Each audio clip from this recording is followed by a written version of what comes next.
what is the mind and what is the brain, and what is their relationship to one another? Definitions sometimes tell us that the mind is what perceives, reasons, remembers, imagines, etc., and that the mind encompasses conscious and unconscious processes and mental phenomena. The mind, we're told, is the seat of consciousness and the thing we use to think and feel and perceive. Although this tells us what the mind does, it doesn't really tell us what the mind is. Thought, memory, learning, imagination, consciousness, perception, mood, and motivation are very different activities, yet we attribute them all to the mind. If those activities stop, then where is the mind? The brain is easier to define. It's that organ that sits inside your skull. What then is the relationship between brain and mind?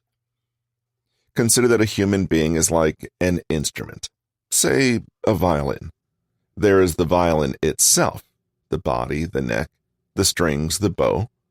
But there's also the potential for music, which is what the violin has been made for.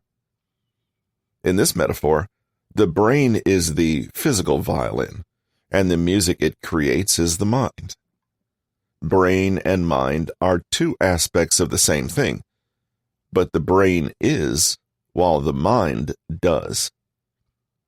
In much the same way as a violinist can master their craft by learning all about music and its creation, they won't get very far if the physical instrument itself is damaged. If the violin's strings are out of tune, the bow too loose, or the body chipped and broken, then the violin won't play properly no matter how skilled the violinist. The psychological approach to self-improvement focuses on the mind, i.e., the experiences and outward manifestations of the activity of the brain. In this book, however, we'll be focusing on the other side of the equation, the brain itself. We'll be paying close attention to the physiological aspects of our psychological well-being, because it's only when the brain itself is happy and healthy that the mind can be healthy. When the brain as an organ is strong, healthy, and resilient, then the mind reflects this in the form of flexibility, creativity, resilience, and so on. Just as good music is a natural expression of a well-maintained violin, a healthy mind is the natural expression of a healthy brain. What are the physical characteristics of a healthy brain? Have you ever thought about the physical condition of your brain? For the vast majority of us, our brain is something secret and invisible. And, if we're lucky, we're born and we die never setting eyes on it.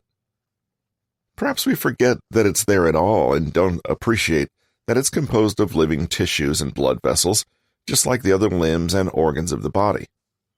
Your arms, legs, hands, feet, facial features, all of these things are uniquely yours and change according to their state of health.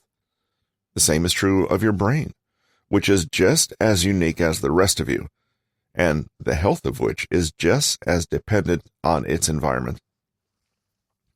Before we can understand how to achieve a healthy brain, we need to understand exactly what a healthy brain is. A healthy heart is strong and pink. A healthy digestive tract is smooth and muscular. And healthy skin is supple and thick.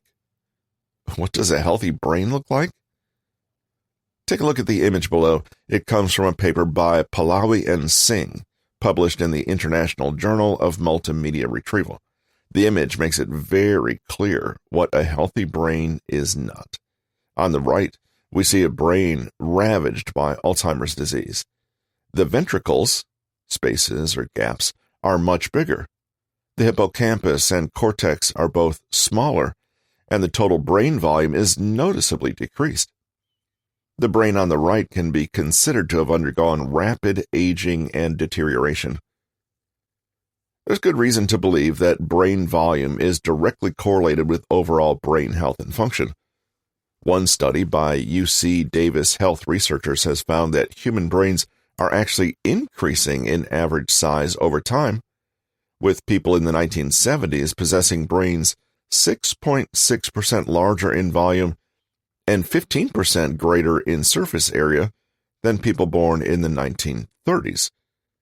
So although the population in the U.S. is aging, the incidence of Alzheimer's, i.e., the proportion of the population affected, is actually decreasing.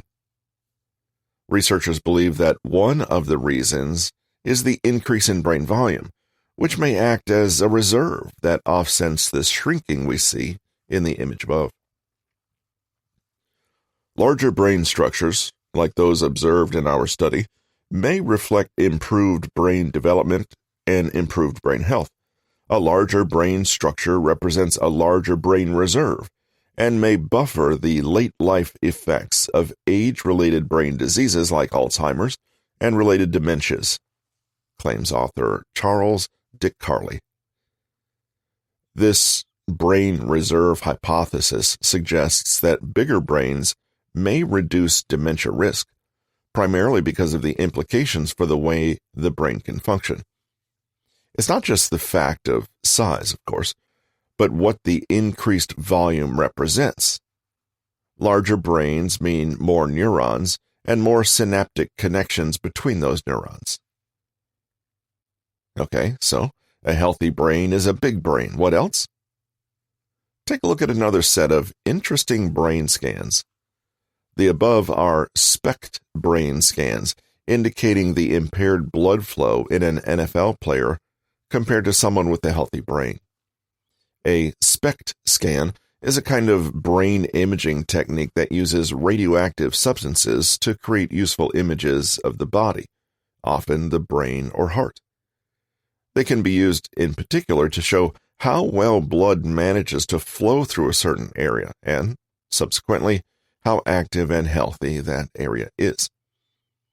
Cerebral circulation refers to the blood flow to the brain, and without it, the brain is at risk of stroke, hypoxia, hemorrhage, and edema. Low blood flow does not have to be that severe to create problems, however. Blood carries oxygen and nutrients to the brain and carries waste materials away, so any disturbance to this flow will naturally interfere with good brain function. In fact, to achieve its important work of keeping the brain continuously nourished and oxygenated, the brain demands a full 15% of the heart's total cardiac output, which is enormous considering its small size compared to the rest of the body. Cerebral circulation is not all that matters when it comes to brain health, but it is certainly an indication of activity and vitality. The scans above clearly reveal reduced blood flow to the NFL player's brain, which can spell serious brain damage. SPECT scans have also revealed a similar reduction of blood flow in those who abuse alcohol or drugs, and even those who chronically undersleep. We can conclude, then, that a healthy brain is one that receives rich, ample blood flow. Finally, let's zoom in a little and look at the brain in terms of its neurotransmitters, using the helpful acronym DOSE. Current neuroscience research is unanimous in its conclusion that a healthy brain is one that is producing optimal levels of the most important neurotransmitters: dopamine, oxytocin, serotonin, endorphins. The recipe for a healthy brain.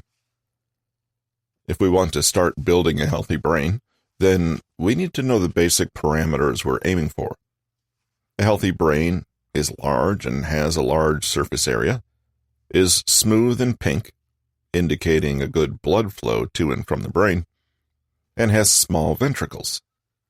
Up close, it is rich in neurons, brain cells, that are well connected to one another. Finally, a healthy brain has optimal levels of DOSE neurotransmitters. Let's briefly consider each of these neurotransmitters in terms of their function. Dopamine. This neurotransmitter regulates and modulates the reward system in the brain, It's associated with pleasure, motivation, and drive, and produces good feelings when you're reaching for or achieving a new goal, or else completing a challenging task. Too much dopamine may leave a person acting aggressively or impulsively. Too little, and they may experience apathy and a lack of motivation. Low levels are also connected with depression, psychosis, and even schizophrenia, although the relationship may be bidirectional, meaning low levels of dopamine and mental illness often mutually cause one another. Dysregulated dopamine levels have long been associated with addictions of all kinds, as well as with the mechanisms behind ADHD. Dopamine is not just about the feeling of motivation and reward. It also has pronounced physical effects, such as the regulation of sleep, sex drive, muscle health, and digestion.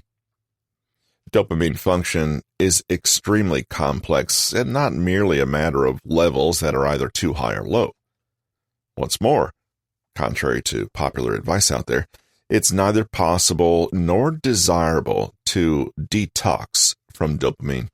Rather, dopamine can be understood as a key player in a complicated symphony of motivation, anticipation, arousal, and reward.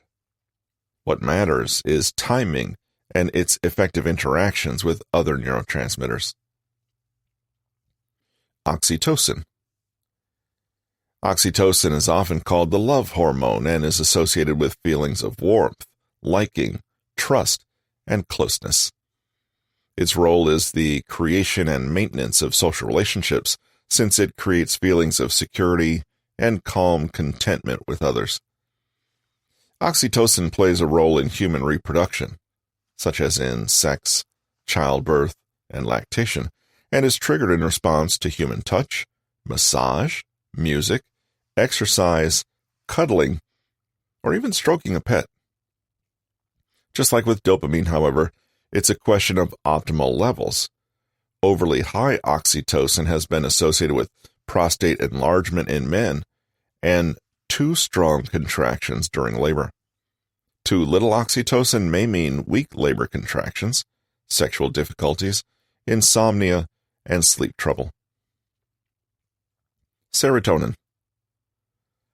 The happiness hormone is all about feeling valued and has links to the social experience of status and recognition. Serotonin is linked with confidence and feelings of efficacy and well-being, which in turn enables people to create social harmony, adapt to challenges, and solve problems. Low serotonin levels are found in people who are depressed, anxious, or unable to sleep properly, and a serotonin deficit often correlates with things like irritability and difficulty reaching orgasm.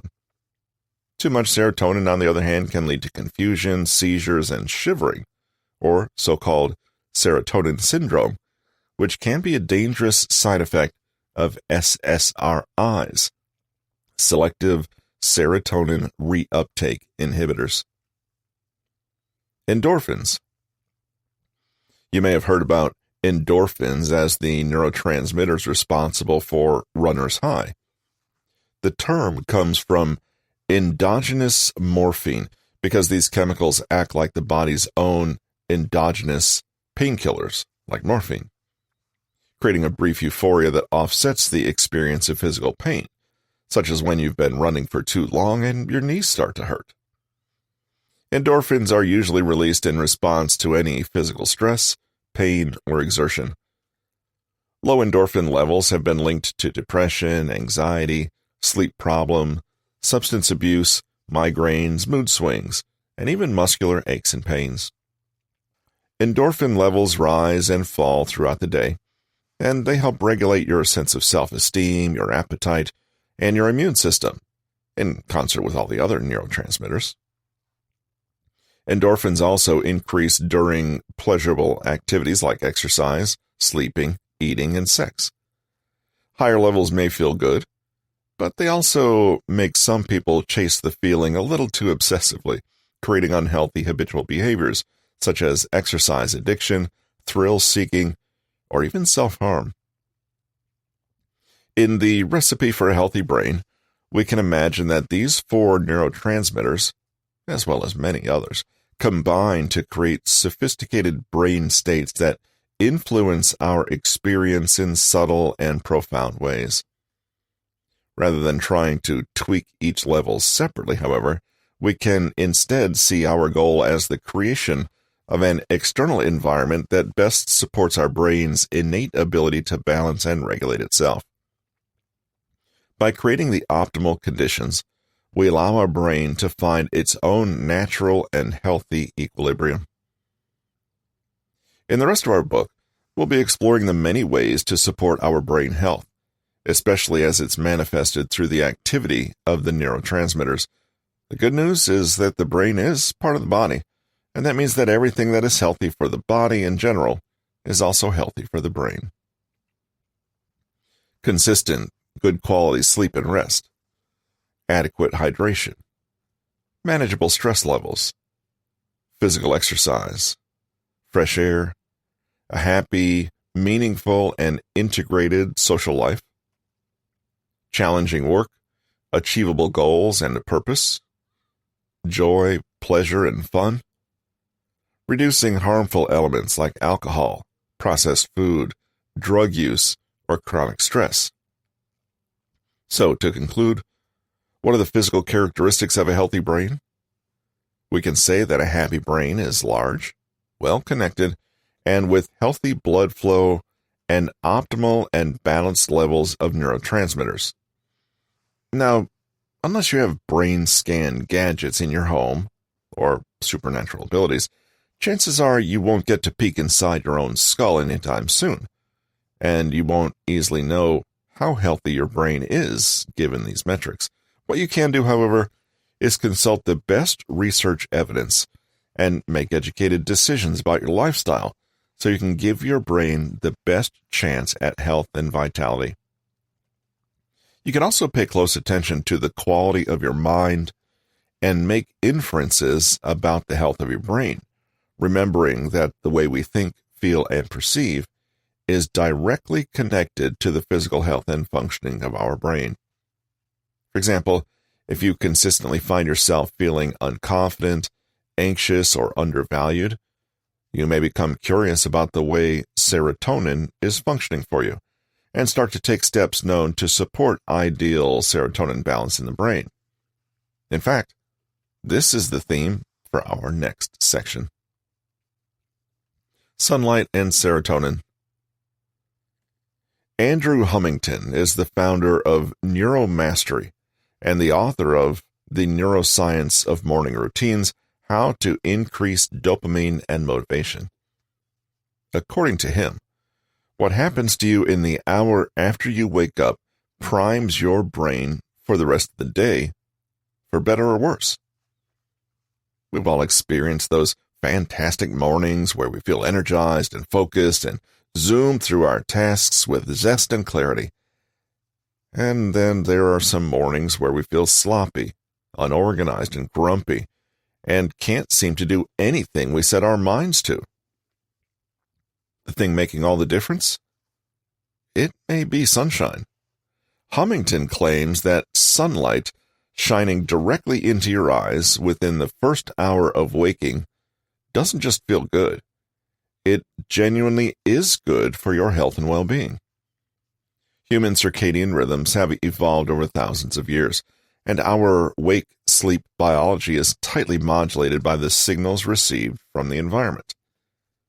Natural sunlight regulates cortisol levels, bursts alertness and focus, and balances mood. Neuroscientist and Professor Andrew Huberman agrees, and also advises people to not just seek out sunlight in the mornings, but throughout the day. In his popular podcast, Huberman Labs, he points out the many surprising impacts of natural light on the human body. Light directly impacts our mood, our sleep, our ability to wake up and focus, our hormone levels, our immune system, and our ability to cope with stress, he claims.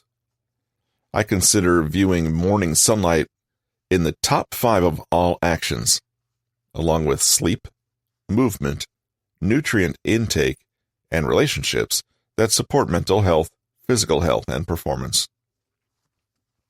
The daily flow of light and darkness is a powerful regulator of our hormones and coordinates the release of many important substances in the body, serotonin and melatonin in particular.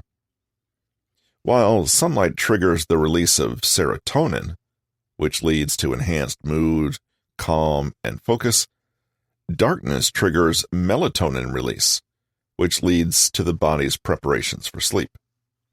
As you can imagine, dysregulation in these two chemicals can leave you feeling groggy and unfocused during the day, or else suffering insomnia at night when you should be sleeping.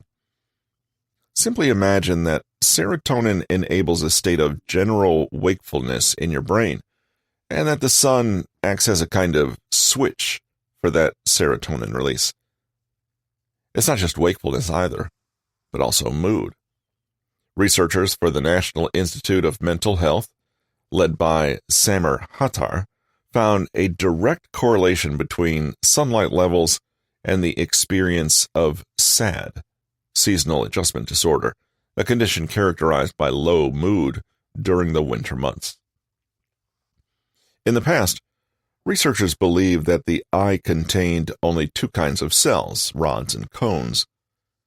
A third photoreceptor has been identified, however, and these are called intrinsically photosensitive retinal ganglion cells, or iPRGCs.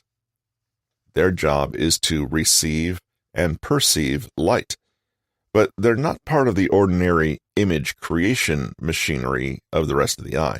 Instead, they contain melanopsin, which is a light-sensitive protein not found in the other photoreceptors. The iPRGCs help regulate the body's biological clock, the circadian rhythm, and keep us matched up to the 24-hour diurnal cycle. Researchers discovered that when sunlight reaches the iPRGCs, this stimulates a pathway through the brain and into the ventromedial prefrontal cortex, a part of the brain closely connected with reward, mood, and decision-making. In other words, there's a direct physiological link between the sunlight you see in the morning and the feeling of well-being and purpose you bring to the rest of the day.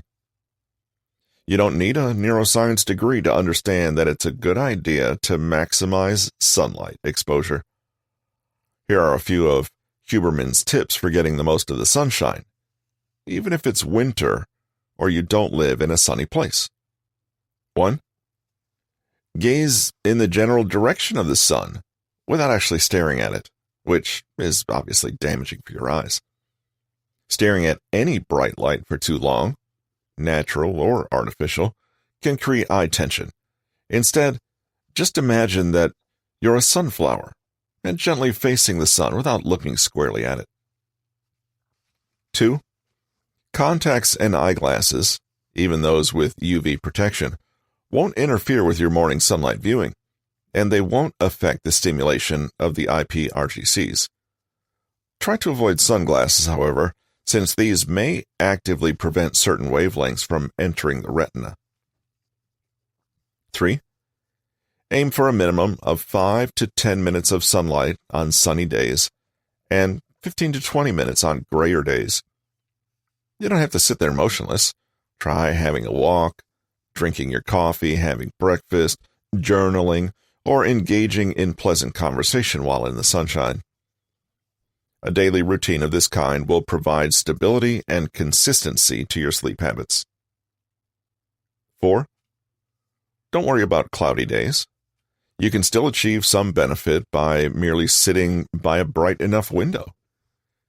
If it's a truly dark and cloudy day, don't worry. You can still experience the regulating effects of the sun by being outside as much as possible. Combined with physical exercise and fresh air, which can also boost serotonin levels, this common-sense treatment for SAD may be the most effective yet. 5. If the sun is extremely bright and strong, use SPF to protect your skin. Receiving sunlight directly onto the skin of your body is valuable too, but weigh up the benefits against the risks of exposing yourself to burns. If you've been battling anxiety, depression, irritability, low self-esteem, or poor sleep, i.e., all signs of low serotonin levels, then consider implementing this easy but very effective trick. A great idea is to make a habit of it. When you wake up in the morning, immediately get up and out of bed, open the curtains, open the windows, and draw a good few lungfuls of fresh air. Speaking of waking up, let's now move on to another easy but very effective way to boost brain health: good sleep. Sleep hygiene and brain health. Sleep is important for the brain because it represents its principal method for rejuvenation. The brain is a metabolically active organ that gets tired just like every other part of you, and throughout the course of the day, metabolites and toxins build up in the brain tissues. Sleep is the time your brain gets to clear away this debris and flush out harmful substances so that, on waking, you're ready to freshly seize the day again. There's a little gap around each brain cell called the interstitial space, and during sleep, this space expands, allowing your brain to initiate a kind of cleanup and repair program all around it. The restorative function of sleep may be due to the switching of the brain into a state that facilitates the clearance of waste products that accumulate during wakefulness, says Dr. Rashid Dean, neuromedicine professor at the University of Rochester Medical Center.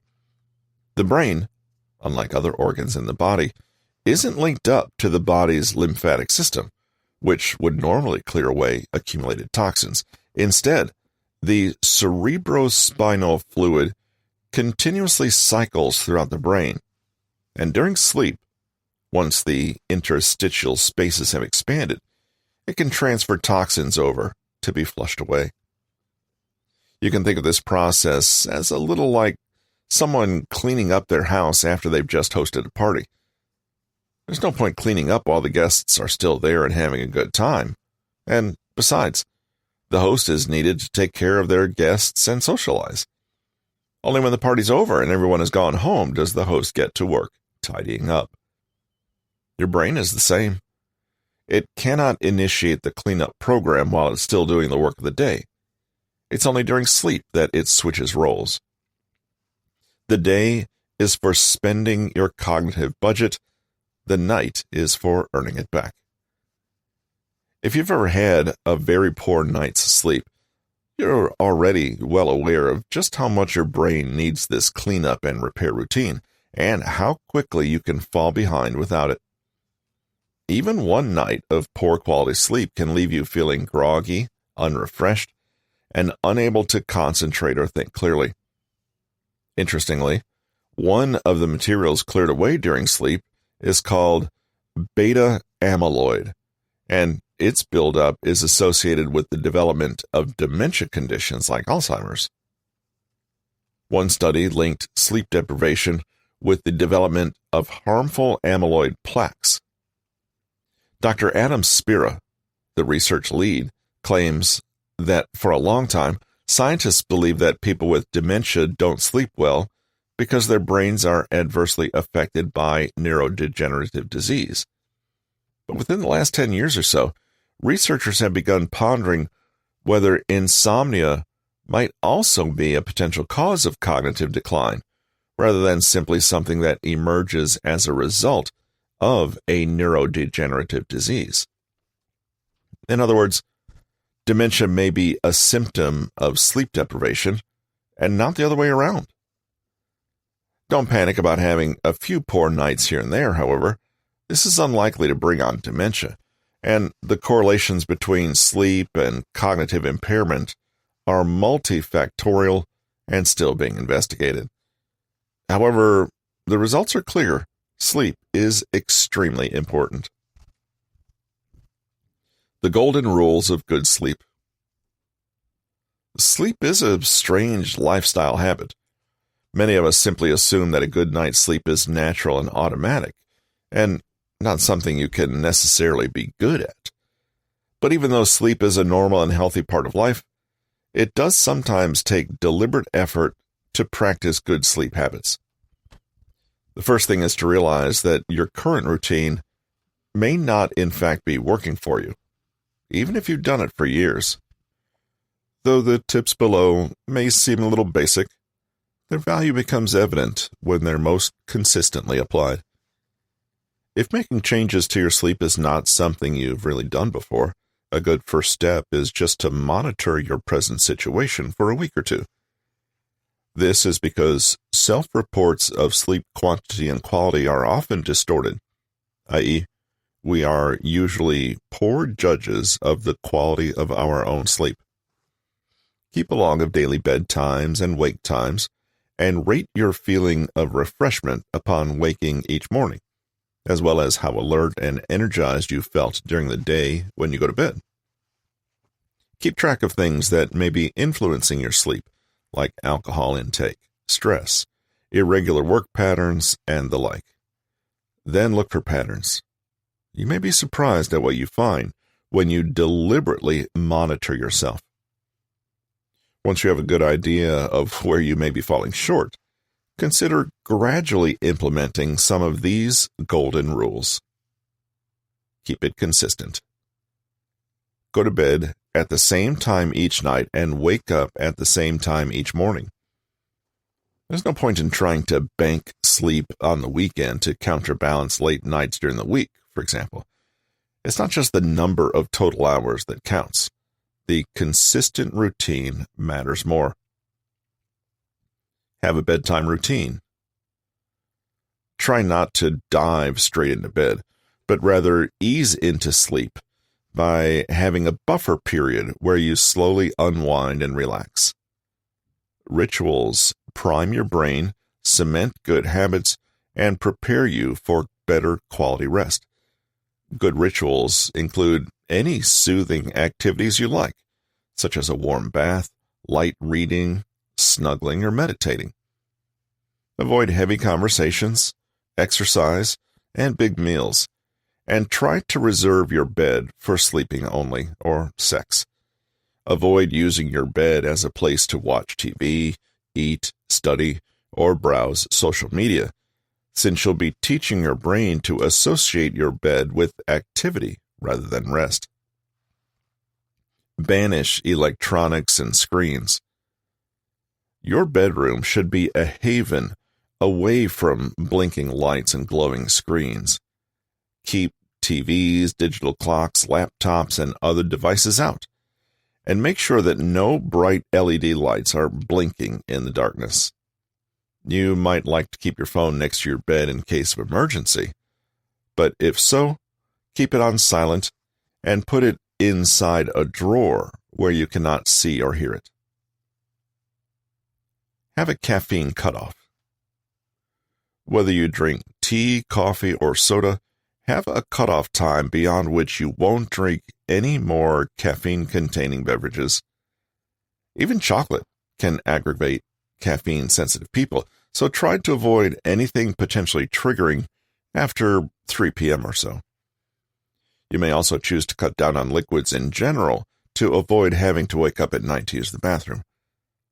Finally, alcohol can seriously worsen sleep quality, so try to cut back as much as possible. Keep it dark. Remembering that darkness simulates melatonin release, do what you can to shut out bright light. Use blackout curtains or shutters, or find a good sleep mask. If you wake up to use the bathroom at night, consider going in the dark and using a very gentle night light that won't disrupt your night's sleep too much. Pay attention to bedding. Do a bedroom audit where you can check up on the quality of your mattress and pillows. Poor support during sleep can create a host of health problems and interfere with your circulation. Not to mention leave you feeling cranky and unrefreshed. Always make sure you have fresh, clean bedding, preferably in natural or breathable materials, and sleepwear that is comfortable and non-restrictive. Address sleep conditions. Are you a snorer, or do you have to sleep next to one? Sleep apnea and snoring can be incredibly disruptive and should ideally be treated by a doctor, as should conditions like teeth grinding or night sweats, which may indicate menopause, thyroid problems, or autoimmune conditions.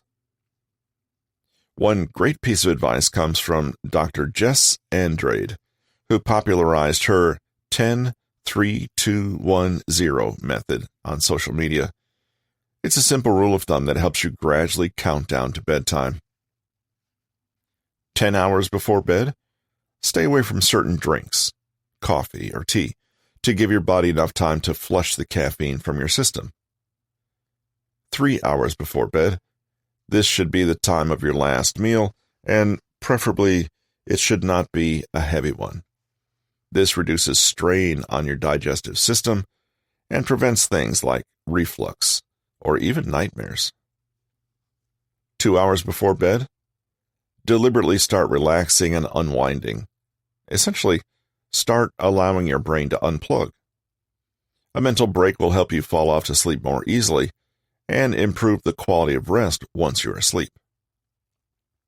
1 hour before bed, make this the cutoff for screen time.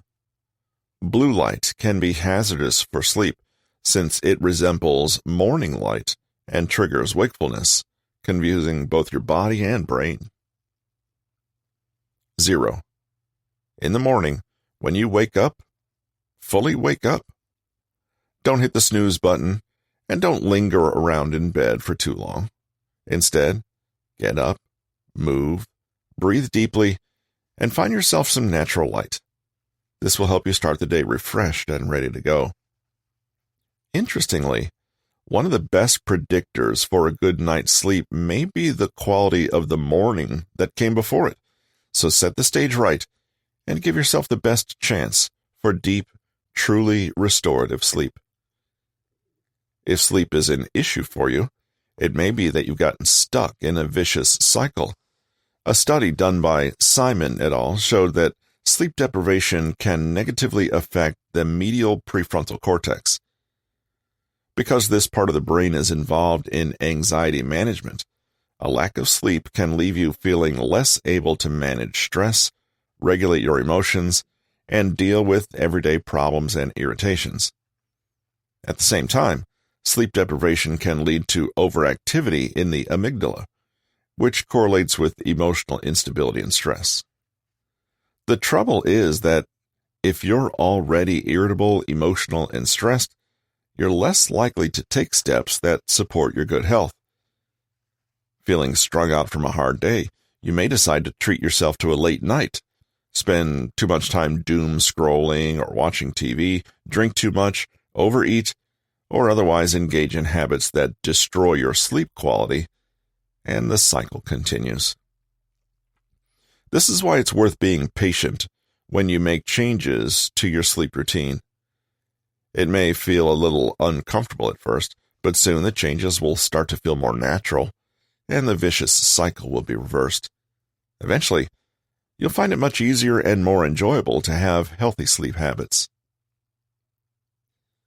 The brain needs downtime. Occasionally, a productivity guru or self-help influencer will share their idealized daily routine.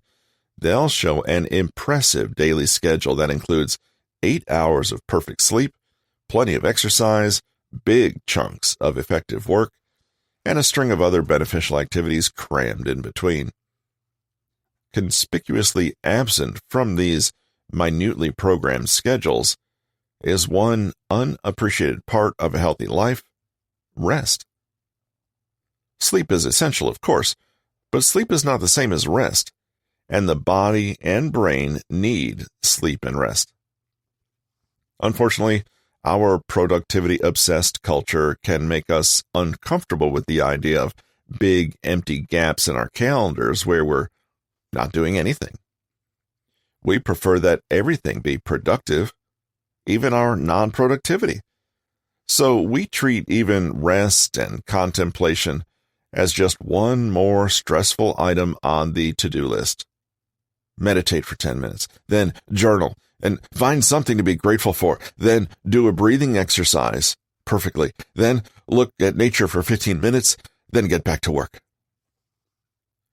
Julia Kosian is a social worker and mental health counselor and claims that many people don't often have a choice in how much rest is available to them. The way society is set up, we treat rest as a privilege, not a right. The politics of rest is unfortunately complicated, but beyond making the societal and economic changes necessary to completely reframe our attitudes and assumptions around rest, we can do a lot to deliberately incorporate more health-giving rest into our own lives.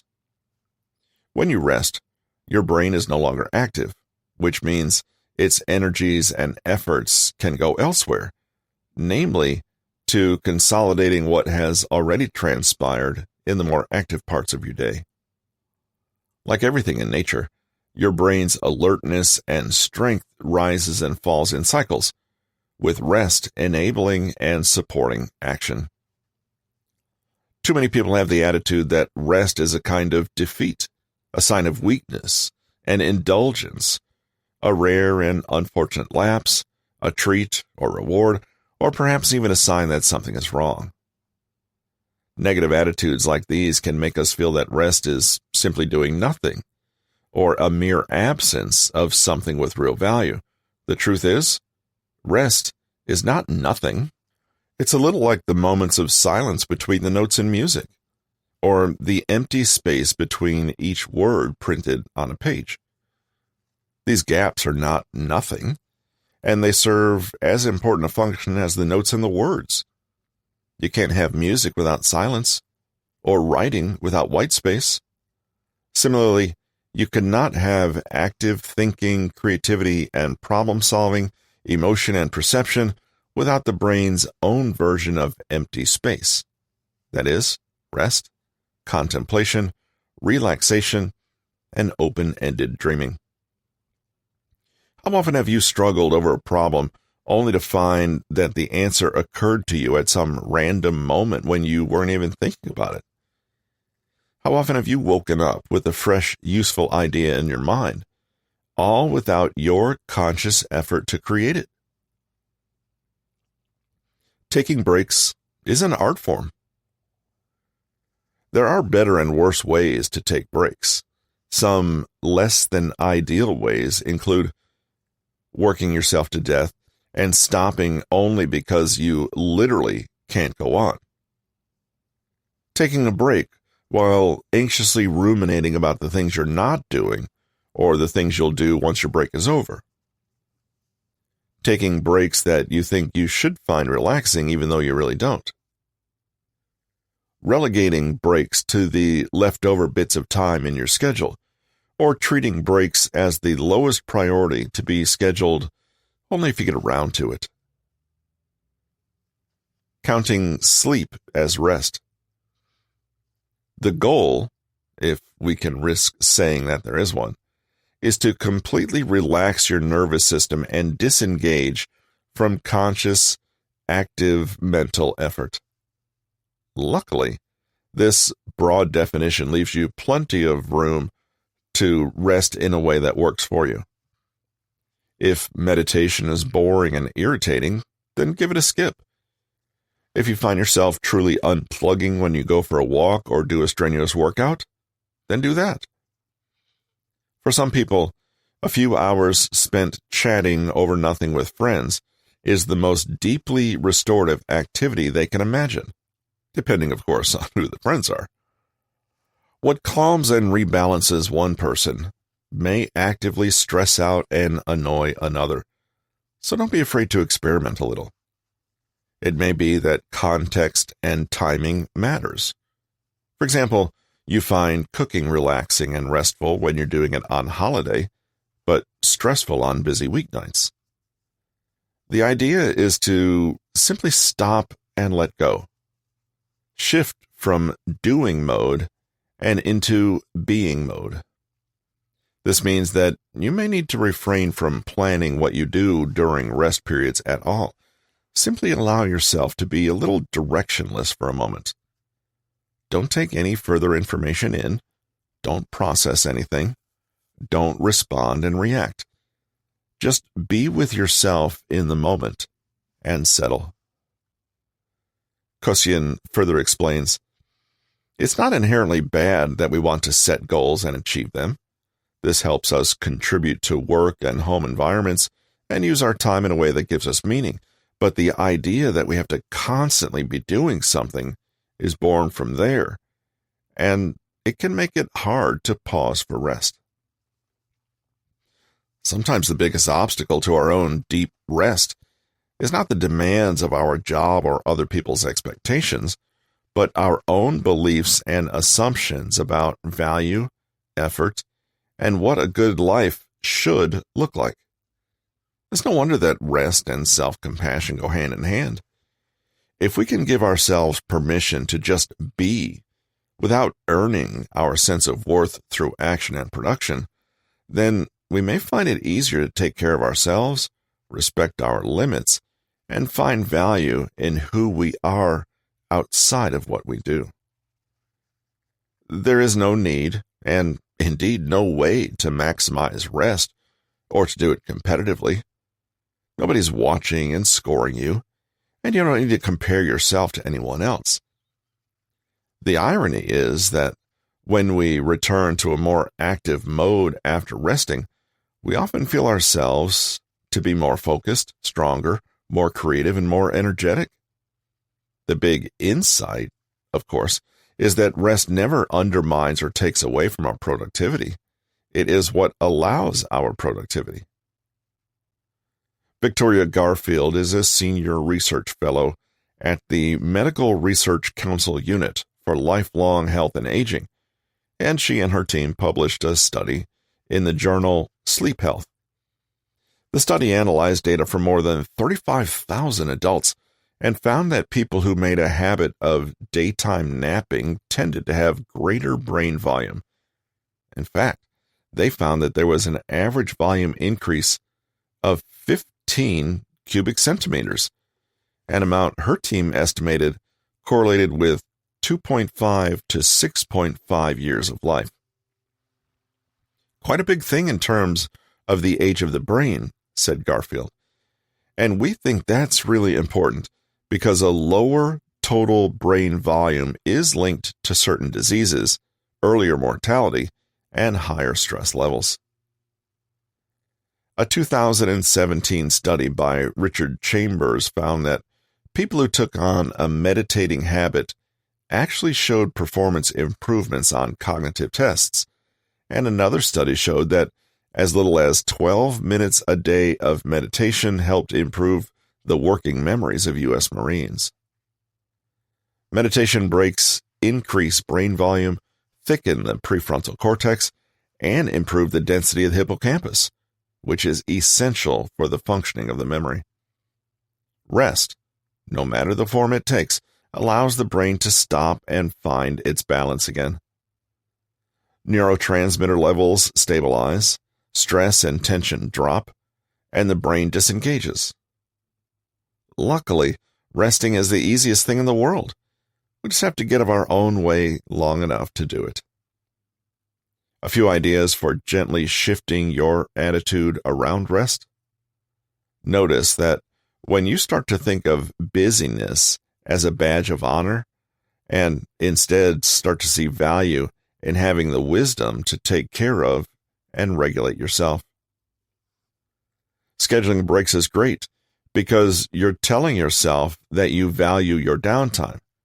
You can also learn to notice your own signs of fatigue, however, and build in multiple mini breaks all throughout the day. These can last just a few minutes, yet drastically change your outlook and functioning.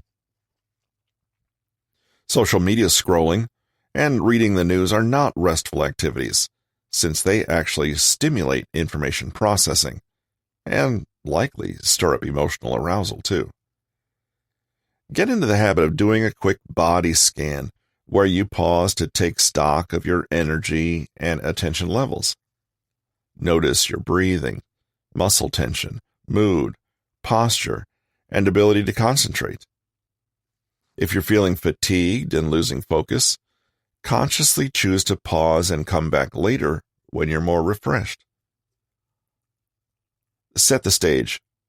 Going into nature is restful, but so is enjoying special places you've set aside simply to chill out in. Tune out distractions, leave screens and phones behind, and take yourself off the clock. You may find it easier to rest and replenish when you're in a comfortable, private, and beautiful setting.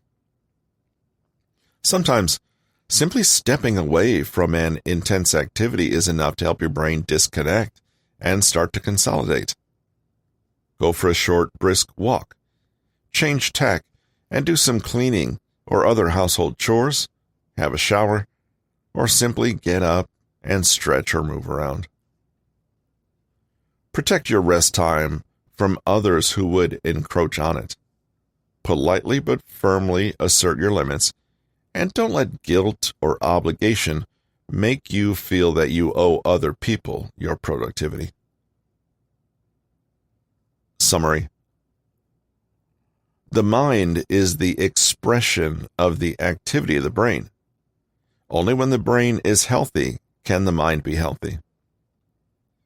The physical characteristics of a healthy brain include large volume, small gaps and spaces, well-connected neurons, and good blood supply. A healthy brain also has optimal levels of the important dose neurotransmitter, dopamine, oxytocin, serotonin, and endorphins. Each of these serves a particular set of complicated and interconnected functions in the brain. A few minutes of indirect sunlight in the morning can regulate serotonin levels, boost mood, and help you maintain focus and energy for the rest of the day. Good sleep is essential since it helps the brain recuperate, rest, and repair, as well as flush out accumulated toxins from the day. Keep a consistent routine and practice good sleep hygiene to keep your brain functioning optimally. Finally, your brain needs enough unscheduled, goalless, and open-ended time for rest, contemplation, and reflection. The brain's alertness and strength rises and falls in cycles, and frequent breaks are necessary to maintain well-being and true productivity. Try to reframe any unhealthy beliefs around downtime. Rest is not doing nothing.